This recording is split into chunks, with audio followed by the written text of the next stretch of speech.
ശരി, ശ്രീ റിജിൽ മാക്കുറ്റി, കണ്ണൂർ ജില്ലയുടെ ഒരു ചരിത്രം നമുക്കറിയാമല്ലോ. കണ്ണൂർ ജില്ലയിലെ ഈ സംഘർഷങ്ങൾ ഒഴിവായിട്ട് അധികകാലമായിട്ടില്ല, ഒരു പതിറ്റാണ്ട് പോലുമായിട്ടില്ല.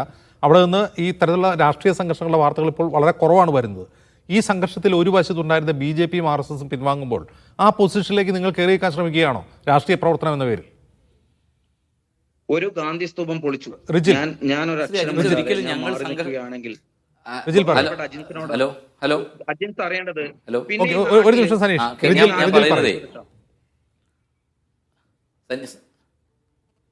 ശ്രീ അജിംസെ, ഞാൻ പറയുന്നത് ഞങ്ങളുടെ സംഘർഷത്തിലേക്ക് പോകാനോ കണ്ണൂർ ജില്ലയിൽ അശാന്തി ഉണ്ടാക്കാനോ ശ്രമിക്കുന്ന ഒരു പാർട്ടിയല്ല, ഞങ്ങളുടെ നിലപാടുമല്ല.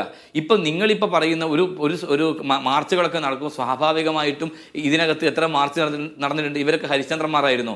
ഈ കണ്ണൂർ ജില്ലയിൽ CPMഉം DYFIയും SFIയും നടത്തിയ മാർച്ചിൽ കോൺഗ്രസിൻ്റെയും അതോടൊപ്പം തന്നെ കോൺഗ്രസ് കൊടിമരങ്ങളും അതോടൊപ്പമുള്ള സ്തൂപങ്ങളും പിന്നെ ഫ്ലക്സുകളും അടിച്ച് തകർത്തില്ലേ?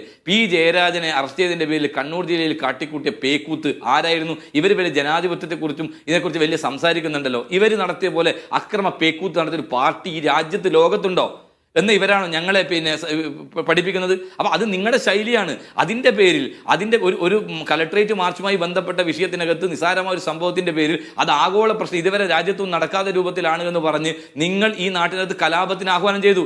ആരാണ്?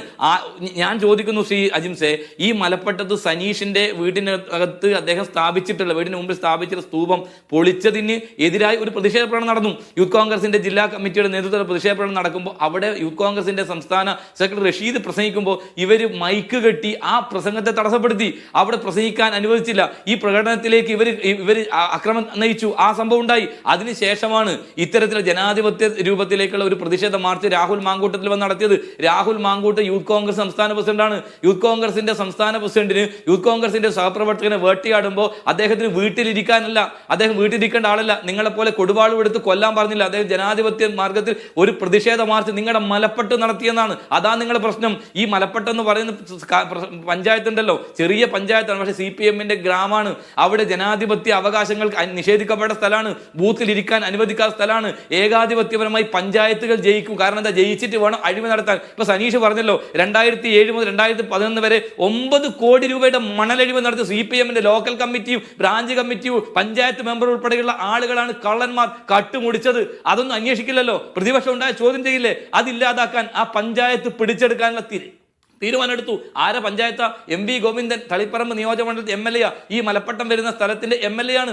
ആ സ്ഥലത്താണ് ജനാധിപത്യ വിരുദ്ധമായ പ്രവർത്തനം അവിടെ നടത്തിയത്. സ്വാഭാവികമായും ആ മലപ്പട്ടം മാറി CPMനകത്ത് തന്നെ വലിയ രൂപത്തിലുള്ള ആളുകൾ ഇവരോട് പ്രതിഷേധം ഉണ്ടായി. ആ പ്രതിഷേധമാണ് ശ്രീ അജിംസെ ഇവർ പറയുന്നുണ്ടല്ലോ, കഴിഞ്ഞ പാർലമെന്റ് തെരഞ്ഞെടുപ്പിൽ ഈ മലപ്പട്ടം ഉൾപ്പെടെയുള്ള തളിപ്പറമ്പ് നിയോജകമണ്ഡലത്തിൽ 8000 വോട്ടിന്റെ ലീഡാ ഗോവിന്ദൻ മാഷ മണ്ഡലത്തിൽ സുധാകരൻ ഉണ്ടായത്. ഇന്നലെ ഒരു രാകേഷ് എന്ന് പറയുന്നവർ ജില്ലാ സെക്രട്ടറി, പുതിയ അവതാരം, പിൻവാതിൽ നിയമനത്തിലൂടെ വന്ന ഒരു മഹാൻ പറയുന്നത് കേട്ടു, സുധാകരൻ എന്ത് അറിഞ്ഞിട്ടാണെന്ന്. ആ സുധാകരൻ ഒരു ഘട്ടത്തിൽ ഈ രാകേഷിനെ കണ്ണൂരിന്റെ കോട്ടയിൽ വലിയ ഭൂരിപക്ഷത്തിന് മലർത്തിയടിച്ച് പൊട്ടിച്ച ആ സുധാകരനാണ്. ആ സുധാകരൻ ഇപ്പം കണ്ണൂരിന്റെ MP ഇവരുടെ പാർട്ടി സെക്രട്ടറിയെ പരാജയപ്പെടുത്തിയത്. ഈ മലപ്പട്ട ഉൾപ്പെടെയുള്ള സ്ഥലം, അവിടെ ഞങ്ങൾക്ക് ജനാധിപത്യമാരുമായി പ്രവർത്തിക്കാൻ അവകാശമില്ലേ? ഞങ്ങൾക്ക് ഗാന്ധിയുടെ പ്രതിമ സ്ഥാപിക്കാൻ അവകാശമില്ലേ? ഇപ്പൊ ചോദിക്കുകയാണ് DYFIയുടെ നേതാവ് പറയാ, ഇന്ദിരാഗാന്ധി, രാജീവ് ഗാന്ധി അവരാ ഭീകരവാദികളാണോ, തീവ്രവാദികളാണോ? അവർ ഈ രാജ്യത്തിന് വേണ്ടി രക്തസാക്ഷികളായ ആളുകളാണ്. അവരുടെ ഫോട്ടോ വെക്കാൻ ഗാന്ധിയുടെ കൂടെ ഗാന്ധിജിയുടെ കൂടെ ഇന്ദിരാജിയുടെയും രാജീവ്ജിയുടെ ഫോട്ടോ വെക്ക് എന്താ തെറ്റ്?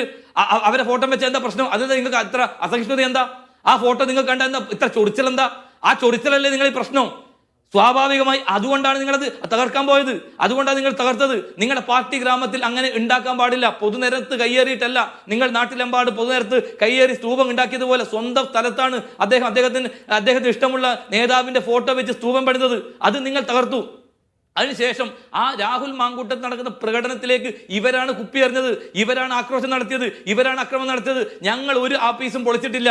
ഇത് അതിനുശേഷം ഇവർ ക്രിയേറ്റ് ചെയ്ത സംഭവമാണ്. മുദ്രാവാക്യം വിളിച്ചു എന്നുള്ളത് സത്യമാണ്. ആ മുദ്രാവാക്യത്തെ ഞങ്ങൾ അംഗീകരിക്കുന്നില്ല. പക്ഷേ ഞാൻ അജിംസോട് പറയുന്നു, 19 വയസ്സുകാരനായ ധീരജിനെ കൊലപ്പെടുത്തിയ കൊലക്കേസിനകത്തെ ആ കത്തി എവിടെ?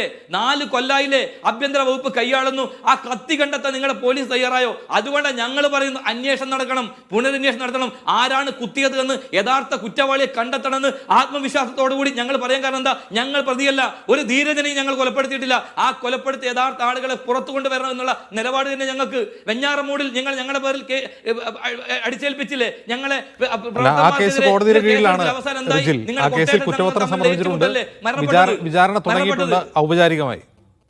ധീരജ് വധക്കേസിൽ വിചാരണ തുടങ്ങിയിട്ടുണ്ട് ഔപചാരികമായി. അതെ അതെ, ആ കേസിനകത്ത് എന്റെ അജിംസയെ വിചാരണ തുടങ്ങുമ്പോൾ യഥാർത്ഥ ഒരു തെളിവെന്ന് പറയുമ്പോൾ ആ കത്തിയാണല്ലോ. അത് കണ്ടെത്താൻ പോലീസിന് സാധിച്ചിട്ടല്ലോ. ഒറ്റ കുത്തിന് തീർത്ത ആ കത്തി എവിടെ?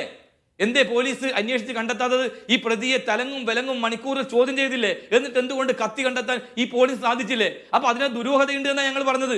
ഈ മുദ്രാവാക്യം വിളിച്ചത് കൊണ്ട് ഞങ്ങളാണ് അതിന്റെ ഉത്തരവാദി എന്ന് പറഞ്ഞ് അതിന്റെ പേരിൽ ഇവിടെ കലാപം സൃഷ്ടിക്കാൻ ശ്രമമാണ് നിങ്ങൾ നടത്തുന്നത്. ആ കലാപം സൃഷ്ടിച്ചാൽ അത് ചെറുക്കാൻ, ജനാധിപത്യ മാർഗ്ഗം ചെറുക്കാൻ ഞങ്ങൾക്ക് സാധിക്കും. അതിന്റെ പേരിൽ ഇന്നലെ യൂത്ത് കോൺഗ്രസിന്റെ തളിപ്പറമ്പിലെ ഞങ്ങളുടെ സഹപ്രവർത്തകന്റെ വീട് മുഴുവൻ അടിച്ചു തകർത്തു. അദ്ദേഹത്തിന്റെ വീട്ടിലെ വാഹനം അടിച്ചു തകർത്തു. ഇർഷാദിന്റെ വ്യാപകമായ ആക്രമണം നടത്തുക, എല്ലാ സ്ഥലത്തും ആക്രമണം നടത്തി മുമ്പോട്ട് പോവുക. ഒരു ജില്ലാ സെക്രട്ടറി പറയാ പുഷ്പചക്രം വെക്കുമെന്ന്. ഇതുവരെ പുഷ്പചക്രം വെക്കുമെന്ന് പറഞ്ഞ പുഷ്പചക്രം വെച്ച പാർട്ടിയാണ് ഇവർ. ഒരു യുവജനക്ഷേമ ബോർഡിന്റെ കൺവീനർ, ഡിവൈഎഫ് ജില്ലാ സെക്രട്ടറി റീത്ത് വെക്കുമെന്നാണ് പറയുന്നത്. ഇവർ കൊലവിളിയല്ലേ നടത്തുന്നത്? ഇവരല്ലേ ആക്രമണം നടത്തുന്നത്? ഇങ്ങനെ കൊലവിളി നടത്തി ആളെ കൊന്നവരല്ലേ ഇവര്? എത്ര ആളുകളെ ഇവരെ വർത്താനം കേട്ടവർക്ക് ഇവർ വലിയ സമാധാനത്തിന്റെ വക്താക്കളും. കണ്ണൂർ ജില്ലയിൽ കൊന്നവസാനിപ്പിച്ചവരുടെ ചരിത്രം എത്രയാ? കൊല്ലാൻ മടിയില്ലാത്തവരല്ലേ നിങ്ങൾ? എത്രയാളെ കൊന്നു തീർത്തിട്ട് നിങ്ങൾ? എന്നിട്ട് നിങ്ങളാണോ ഈ നാട്ടിനകത്ത് സമാധാനത്തിന്റെ സന്ദേശവാഹകരായി പറയുന്നത്? ഒരു മുദ്രാവാക്യത്തിന്റെ പേരിൽ ആ മുദ്രാവാക്യത്തെ ഞങ്ങൾ എൻഡോസ് ചെയ്തിട്ടില്ല, ഞങ്ങൾ ഒരിക്കലും അതിനെ അംഗീകരിച്ചിട്ടില്ല ശരി എന്നുള്ളത് ഞങ്ങളുടെ നിലപാട്. അതുകൊണ്ട്